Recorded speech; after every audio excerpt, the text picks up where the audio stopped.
आज मैं आप लोगों को सिखाने के लिए लेकर आ रही हूँ कि हम जब कोई चार्ट हमारे पास आता है हम उस चार्ट को कैसे देखते हैं। तो आज मैं सबसे पहले जो बात करने वाली हूँ, मैंने एक जातक की कुंडली ले रखी है और हम इनके बारे में कैसी जानकारी प्राप्त कर सकते हैं। 78 का इनका बॉर्न है, मृगशिरा नक्षत्र में ये जन्मे हुए हैं और मृगशिरा नक्षत्र में जन्मे हुए जो व्यक्ति होते हैं वो काफी रचनात्मक व्यक्ति होते हैं। वो कितने ही कैसी ही जगह पर पैदा हुए वो कहीं ना कहीं अपनी ग्रोथ बना लेते हैं। दूसरा, इनको जो राशि मिली है मृगशिरा नक्षत्र में 2 चरण वृषभ में आते हैं और 2 चरण मिथुन में आते हैं। तो इनका जो चंद्रमा है लास्ट 29 डिग्री पर है, यानी कि मिथुन में जाने ही वाले हैं। तो इनको जो रिजल्ट मिलेंगे वो इस घर के भी मिलेंगे और इस घर के भी मिलेंगे, यानी कि लाभ भाव और हमारा दशम भाव। तो ये वृषभ राशि के हैं, वृषभ राशि और सिंह लग्न। तो अब हम देखते हैं कि इनको सिंह लग्न मिला है, इनके ग्रह कहाँ कहाँ पर बैठे हैं। सबसे पहले हम ये जान लेते हैं, ये हमारा नेटल चार्ट है। उसके बाद हम इनके 2 चार्ट और लेंगे। 16 तरह की वर्ग कुंडली होती हैं। आपसे एक बात कहूंगी, क्या आप भी अपनी जन्म कुंडली का विश्लेषण कराना चाहते हैं तो आप एक काम कीजिए, आप मेरा ये वीडियो देख रहे हैं तो इसमें से जो सबसे पहले मुझे अपने डेट ऑफ बर्थ सेंड करेंगे उनका चार्ट भी मैं उनको विश्लेषण करके बता दूंगी कि उनके चार्ट में क्या चीजें हैं। वो अपने प्रश्न यहाँ पर लिख दें और मुझे बता दें। तो हम सबसे पहले D9 चार्ट डाल रहे हैं, उसके बाद हमारा D10 चार्ट है। तो हम पहले बात करते हैं D1 चार्ट। D1 चार्ट यानी कि जो हमारा लग्न चार्ट है, इसको बाईपास करके हम D9 या D10 पर नहीं जा सकते हैं। अब हम इनकी बात करें महादशा की, जो इनकी महादशा है ये मंगल की महादशा में पैदा हुए और उसके बाद आज इनको लगी है शनि की महादशा। तो शनि की महादशा में इनको शुक्र की एडी है, यानी कि अंतरदशा है। अब हम बात करते हैं कि इनका लग्न क्या है। इनका सिंह लग्न है और इनके लग्नेश कौन है, इनके लग्नेश सूर्य हैं। सिंह लग्न के जो स्वामी है वो सूर्य हैं और जो इनके लग्न पर बैठे हुए हैं वो कौन है, 6ठे भाव के स्वामी और 7म भाव के स्वामी। यानी कि ये इनका दाम्पत्य भाव भी है। जो 7म भाव है ये इनका वैवाहिक स्थान भी है। और अगर हम इनके यहीं पर अगर देखें, एक बात, अगर ये चार्ट आप देख रहे हैं 7म भाव का स्वामी अगर हमारे लग्न पर बैठ जाए तो ऐसा व्यक्ति विवाह के पश्चात अपने अधिकांश बिजनेस अपने पत्नी के नाम से करता है। अगर इन्होंने फैक्ट्री बनानी हो, जितना ज्यादा अपनी पत्नी के नाम से चीजें करेंगे उतनी ज्यादा इनको ग्रोथ मिलेगी। तो मैंने इनसे पूछा, क्या आपने अपने बिजनेस अपनी पत्नी के नाम से किया है? इन्होंने कहा हाँ, जब से विवाह हुआ है तब से मेरी काफी उन्नति हुई है। अब हम बात करते हैं इनके हमारे सेकंड, मैंने लग्नेश के बारे में बता दिया कि लग्नेश इनके सूर्य हैं जो नीच होकर हमारे तीसरे घर में बैठे हुए हैं। सूर्य का नीच होना थोड़ा सा पिताजी के स्वास्थ्य को दिक्कत देता है, लेकिन इनके पिताजी के स्वास्थ्य में तो दिक्कत रही पर अर्ली एज में इनके पिताजी नहीं रहे, जिस कारण से इन्होंने काफी संघर्ष किया। अब ये चीज हमें कौन बताता है कि हमारा बचपन कैसा रहा। इनका आप सेकंड हाउस देखिए, सेकंड हाउस में राहु एक अंश पर बैठे हुए हैं जो इनको यहाँ का भी, तीसरे का भी रिजल्ट दे रहे हैं और सेकंड का भी रिजल्ट दे रहे हैं। एक अंश पर ग्रह है तो वो ज्यादातर रिजल्ट इनको यहाँ के प्रोवाइड करेगा। तो इसलिए आज इन्होंने बिजनेस में बहुत अच्छी सफलता पाई है। अब इसके बाद हम इनका, जहां पर सूर्य यहाँ नीच के हुए हैं वहां एक चीज और देखिए आप, वहीं पर सूर्य का नीच भंग भी हो गया है, क्योंकि वहां पर क्या है, शुक्र जो 10म भाव के स्वामी भी है और साथ में क्या है, यहाँ पर पराक्रम भाव के स्वामी भी शुक्र है, जाके किसके यहाँ बैठ गए, सूर्य के साथ। तो सूर्य के साथ शुक्र का वहीं पर बैठना नीच भंग करा देता है। तो एक इनको जो राजयोग मिल गया वो नीच भंग राजयोग मिल गया। और इसके बाद अब हम अगर दूसरे राजयोग की बात करते हैं, दूसरा राजयोग देखिए, इनके कुंडली में एक बहुत बड़ा राजयोग जिसको हम कहते हैं धर्माधिपति कर्माधिपति राजयोग है, वो है पहले हाउस का 9th हाउस और 10th हाउस। इन दोनों के स्वामी एक साथ जाकर कहाँ बैठ गए हैं, पराक्रम भाव पर बैठ गए हैं। कौन है, शुक्र और मंगल। आप देखिए शुक्र और मंगल ने यहाँ पर बैठ के बहुत बड़ा धन योग बना दिया है। इस जातक ने बहुत ही कम एज में अपना जो चीजें थी यानी कि पढ़ाई के पूरी करने के साथ साथ अपनी चीजें स्टार्ट करनी, यानी कि अपना बिजनेस स्टार्ट कर दिया था, स्टार्टअप ले लिया था इन्होंने अपने बिजनेस में।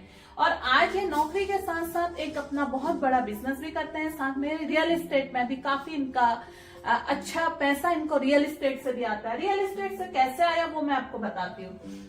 8वें भाव का स्वामी इनका जो चतुर्थ है, जमीन का कारक मंगल, और चौथा भाव भूमि, भवन, वाहन और हमारे माँ, इन सब चीजों का कारक है, वो जाके किसके साथ बैठ गया? 10वें भाव के स्वामी के साथ। भाग्येश भी है, तो इनको साथ इनके भाग्य ने भी दिया। रियल एस्टेट में ये जितना भी पैसा लगा रहे हैं उनको इसमें सफलता मिल रही है। तो एक छोटी सी नौकरी के साथ साथ ये जब रियल एस्टेट में आगे बढ़े तो इन्हें काफी ज्यादा उसमें सफलता मिली। कैसे? अब इनका जब विवाह हुआ उसके बाद इनकी उन्नति थी, तो उन्नति पहले से ही, लेकिन विवाह होने के बाद इनकी उन्नति और ज्यादा बढ़ गई। अब हम इनकी एजुकेशन की बात करते हैं। एजुकेशन में क्या था? मंगल की दशा में जो बच्चा पैदा होगा कहीं ना कहीं उसको, अब देखिए, अब राहु को देखिए ना, राहु 2nd हाउस और 3rd हाउस दोनों का रिजल्ट दे रहा है, तो पढ़ाई में इनकी रुकावटें आना, चाहे वो परिवार की तरफ से हो चाहे मित्रों की तरफ से हो, तो वो पढ़ाई में रुकावट आना। मित्रों की तरफ से कैसे है? देखिए, ये है हमारा मित्रों का भाव 11th हाउस, जाके बुध बैठ गया हमारा पराक्रम पर, और यहाँ पर राहु यहाँ से ट्रांजिट कर ही रहे हैं अभी, और बुध हमारा 15 अंश पर है, तो कहीं ना कहीं इनके साथ वालों का भी दखल इनके उसमें काफी रहा है। बात करते हैं संतान की। संतान भाव के स्वामी कहाँ जाकर बैठ गए? संतान भाव के स्वामी है इनके गुरु। गुरु जाके उच्च के हो गए हैं कहाँ? 12 भाव में। उच्च के गुरु जब 12 भाव में जाकर बैठ गए हैं, 1 2 3 4 5, यहां से इन्होंने अपनी 5वीं दृष्टि से चतुर्थ भाव को देखा। घर वगैरह सब बहुत बड़ा मिला है, सब कुछ बहुत पैसा बहुत आया है, लेकिन संतान भाव पर किसकी दृष्टि है इनकी? किसी भी ग्रह की दृष्टि नहीं आ रही है। यहाँ पर अगर देखा जाए 5वें भाव पर किसी ग्रह की दृष्टि नहीं होना, तो इनके संतान पे बहुत ही मुश्किल से हुई थी। और अब अगर हम यहाँ पर इनके अन्य चीज धन की बात करें, तो धन तो मैंने आपको बता दिया कि इनके पैदा होने के बाद इनके परिवार में वृद्धि हुई थी, क्योंकि मंगल भाग्येश है और साथ में धनेश है, ये मंगल की महादशा में पैदा हुए, तो कहीं ना कहीं इनके पिताजी को अच्छी अर्निंग हुई थी। अब हम बात करते हैं इनके अपने व्यवसाय की। तो इन्हें राहु की महादशा रही। राहु की महादशा के बाद जब गुरु की महादशा इनको आई, गुरु इनके देखिए 5म भाव, ये लग्न, सूर्य का जब हमें लग्न मिलता है सिंह लग्न, तो इस समय गुरु कारक होते हैं, और उच्च के गुरु 12वें भाव पर जाकर बैठ गए और यहाँ से भूमि भवन वाहन के सुख को देख रहे हैं, तो इनको अच्छी भूमि से बहुत अच्छा पैसा मिलना। गुरु की महादशा में इन्होंने अपनी बहुत, मतलब एक कहते हैं ना हाइट ले लेना, तो उस समय इन्होंने पूरी तरक्की करी। और आज इन्हें शनि की महादशा है। अब क्या है? शनि लग्न में है, कहते हैं शनि सिंह लग्न में कारक नहीं होता है। उसके लिए अगर आपने गुरु की महादशा में गलत काम किए हैं, गलत तरीके से पैसे अर्जित किए हैं, तो निश्चित रूप से शनि जब अपनी महादशा में आते हैं तो ऐसे जातक को दंड देते हैं। लेकिन इन्होंने जो पैसा कमाया, वो पैसा सत्कर्म से तो कमाया ही, लेकिन वो सत्कार्यों में भी लगाया। अब इनका ये जो शनि है, ये हमारा 6th हाउस भी है। ये हाउस कौन सा है? रोग का है, ऋण का है, कर्ज का है और शत्रुओं का है। अब इस चीज से बचना है कि तुम्हारे शत्रु भी पैदा ना हो, तुम्हें इस महादशा में रोग भी ना हो। अब अगर देखा जाए, जो जब शनि में शनि का अंतर आया, उस समय इनको काफी सारे पीड़ाएं होनी थी, घुटनों में दर्द, शरीर में दर्द, या कोई भी ऐसी परेशानी, कमर दर्द, हड्डियों का दर्द, इस तरह की नहीं आई। कारण क्या था? उस समय ये जातक जो हैं, ये और ये इनकी पत्नी बड़ी धार्मिक स्वभाव के हैं, दोनों के दोनों। ये हमेशा चैरिटी करते हैं, और वो भी ऐसी चैरिटी, गुप्त दान। जब यहाँ शनि यहाँ लग्न में हो, तो ऐसा व्यक्ति जब जब गुप्त दान करते हैं, अपने चीजों के बारे में किसी को नहीं बताते हैं, तो इनके पास शनि क्या है, वो रोग चलकर नहीं आते हैं, वो कन्वर्ट हो जाते हैं। क्योंकि 12th हाउस क्या है? हमारा व्यय का है, और ये रोग का व्यय कर दिया इन्होंने, वो चीजें गुप्त दान कर दी, दान में दे दिया। अब गुरु उच्च के हैं, तो ऐसे इनके गुरु बड़े श्रेष्ठ हैं, और साथ में बड़े संतों के साथ इनका उठना बैठना आना जाना है। अब अगर हम बात करते हैं, इन्होंने मंदिर की स्थापना इनके हाथ से हुई है, तो ऐसे लोगों को शनि कहाँ कष्ट देते हैं। अब शनि ने इनको अपनी ही महादशा में, जहां हम कहते हैं सूर्य में शनि, अब तो सिंह लग्न है और सूर्य लग्नेश है और इनकी तो महादशा शनि की आ गई, तो इनको तो पीड़ा होनी भी चाहिए। अगर हम ये कुंडली देखें तो हम सीधे ऐसा भी कह सकते हैं, लेकिन नहीं, क्यों नहीं होगी? क्योंकि अभी जो इसमें इनको अंतर चल रहा है वो अंतर सूर्य में शुक्र का चल रहा है, नहीं शनि में शुक्र का अंतर चल रहा है। शनि में शुक्र का अंतर चलना, ये दोनों मित्र हैं, शनि और शुक्र आपस में मित्र हैं। अब देखिए शनि किस भाव के स्वामी है, इनमें छठे और सातवें के स्वामी है। शुक्र किस भाव के स्वामी है, दूसरे और सातवें के। अब दूसरा और सातवां भाव ये हमारा कर्म भाव हो गया, ये पराक्रम। इस व्यक्ति ने कर्म को प्राथमिकता दी। और क्यों? अब शनि हमारे छठे भाव के हैं, तो शनि कहता है मैं तुम्हारे व्यक्तित्व पर ही बैठ गया हूं, तुम रूटीन फॉलो करो, मैं तुम्हें सब कुछ दूंगा। तो ये व्यक्ति अपने रूटीन पर है। अगर इनका जो रूटीन है उस रूटीन में देरी नहीं होती है, प्रॉपर रूटीन फॉलो करते हैं, तो शनि ने अपनी महादशा में इनको सब कुछ दिया है। अब इनकी इसी महादशा में आने वाले समय में इनको अभी वाहन की प्राप्ति होगी, और साथ में अभी ये और प्रॉपर्टी पर, इस समय ये अगर प्रॉपर्टी वगैरह और परचेज करें तो वहां भी इनको लाभ होगा, क्योंकि शुक्र इनका 10 है और यहां से जाके शुक्र कहाँ देख रहे हैं, भाग्य भाव को देख रहे हैं। 29 पर है, ये रेट्रोग्रेड भी है। अब वक्री शुक्र और ज्यादा लाभ देते हैं, वक्री शुक्र जब होते हैं तो वो लाभ ज्यादा देते हैं। अब इनके जो गुरु हैं यहाँ पर जाके 12वें भाव में उच्च के होकर बैठे हैं। गुरु किस किस भाव के स्वामी है? गुरु 5वें भाव के स्वामी है, यानी कि ज्ञान भाव के स्वामी है, और अष्टमेश भी बने हुए हैं। अष्टमेश गुरु जब यहाँ केतु भी बैठे हुए हैं। अब गुरु की हमारी दृष्टि कहाँ जा रही है? एक तो 7वीं दृष्टि छठे भाव पर जा रही है, उसके बाद यहाँ भी जा रही है, अपने घर पर भी जा रही है। तो ऐसे व्यक्ति जो होते हैं ये धीरे धीरे धीरे धीरे करके अध्यात्म की तरफ को चले जाते हैं। तो जो पीड़ाएं होती है वो इन्हें कम परेशान करती हैं। यहाँ पर रह के इन्हें संज्ञा सुख, यानी कि जो विदेश यात्राएं तो इनकी काफी हुई है, क्योंकि ये विदेश का भी भाव है। जाके गुरु यहाँ पर बैठ गए हैं तो परिवार के साथ ये विदेश यात्राएं हैं। अगर ये इस समय विदेश से भी जाके धन कमाना चाहें, विदेश में प्रॉपर्टी खरीदना चाहें, तो वो भी इनको प्राप्त हो जाएगी। अभी तक इन्होंने खरीदी नहीं है, लेकिन खरीदना चाहें तो वो भी इनको, अगर ये विदेश में जाकर कोई व्यापार करते हैं, कोई चीज काम करते हैं, तो वहां से भी इनको लाभ है। अब अगर हम इनके D9 चार्ट पर आते हैं तो D9 चार्ट इनका तुला लग्न से शुरू हो रहा है। तुला लग्न, अब हम अगर यहाँ देखें तो ये लग्न कहाँ है? ये लग्न इनका 10मेष है। 10मेष ही इनका D9 में क्या बन गया? लग्नेश बन गया। जाके शुक्र कहाँ जाकर बैठ गए हैं? शुक्र इनके जाकर बैठ गए भाग्य भाव में। देखो कितनी बढ़िया कुंडली है। लग्नेश का भाग्य में जाना बड़ा अच्छा होता है। साथ में लग्नेश और सप्तमेश दोनों की युति हो गई है। शुक्र और मंगल की युति इनकी यहाँ भी हो गई है। तो यानी कि पति पत्नी जो भी काम मिलकर करेंगे तो इनकी उन्नति ही उन्नति होनी है।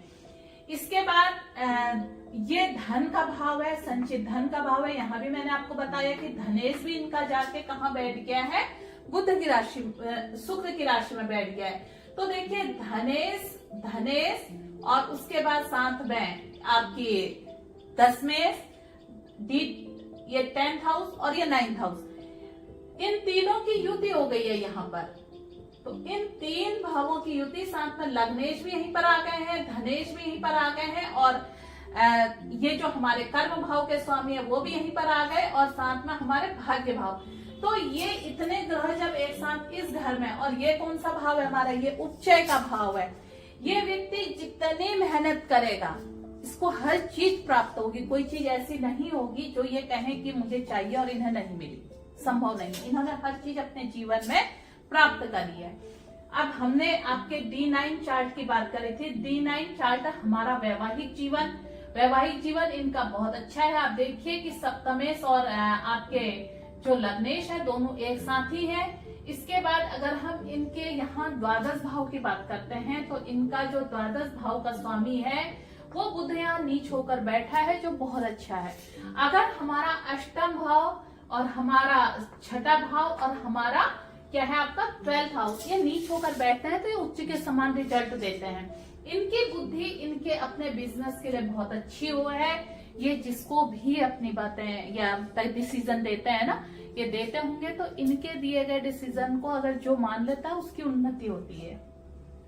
अब हम बात करते हैं D10 चार्ट। D10 चार्ट हमारा कर्म भाव का चार्ट है, यानी कि इसी का सूक्ष्म रूप है। जो ये चार्ट है ना हमारा, इसका सूक्ष्म रूप हमारा D10 चार्ट है। मैंने आपको बताया कि 16 तरह की हमारी वर्ग कुंडली है।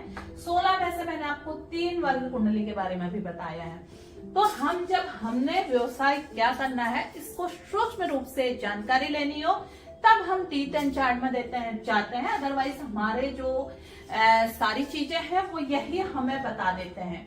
अब अगर इनकी मैं बात करूं, अगर ये कोई अपना खाने का रेस्टोरेंट, चंद्रमा है ना यहाँ पर उच्च के होकर बैठे हैं, ये अपना खाने का कोई रेस्टोरेंट वगैरह चलाएं, कोई खाने की चीज वो करें तो ये भी इनको प्राप्त हो जाएगी। और ये जैसे ओला उबर सर्विसेज हैं, इसमें एक सर्विस जोमेटो भी है। इस तरह का अगर ये कोई काम करते हैं तो इसमें भी इनको लाभ होगा। अभी तक इन्होंने किया नहीं, अगर ये इस तरह का काम करेंगे तो यहाँ भी इनको लाभ होगा। अब हम अगर D12 की बात करें तो बुध यहाँ पर बुध नीच के होकर बैठ गए। बुध किस भाव के स्वामी है? बुध है इनके 7वें भाव के स्वामी और उसके ऊपर 4th भाव के स्वामी। और साथ में लग्नेश इनके जो गुरु हैं वो जाकर हमारे पंचम ज्ञान भाव में उच्च के होकर यहाँ भी बैठ गए हैं।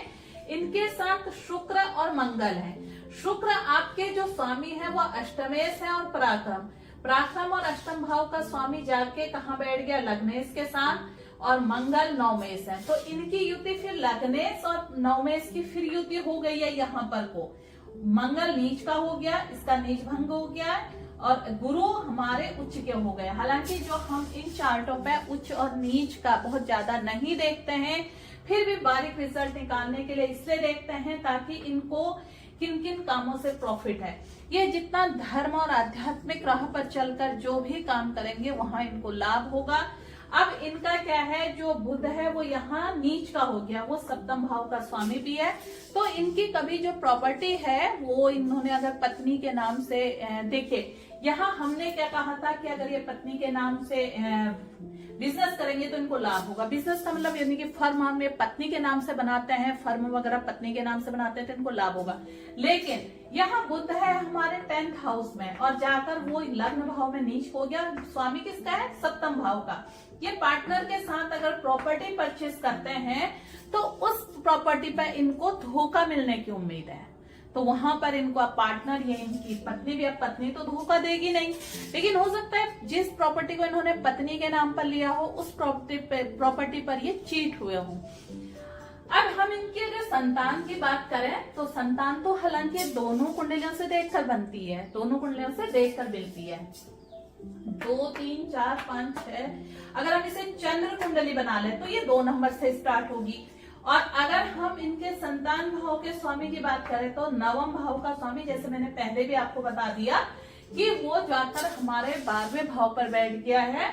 इनकी 2 बेटियां हैं और वो बड़े कष्ट से इनका बहुत लंबा एक समय लगा था, उसके बाद वो बेटियां इनकी पैदा हुई हैं। होनहार बेटियां हैं दोनों। बेटी गुरु ने जो दी वो बहुत ही अच्छी इनको इस समय संतान प्राप्त हुई है।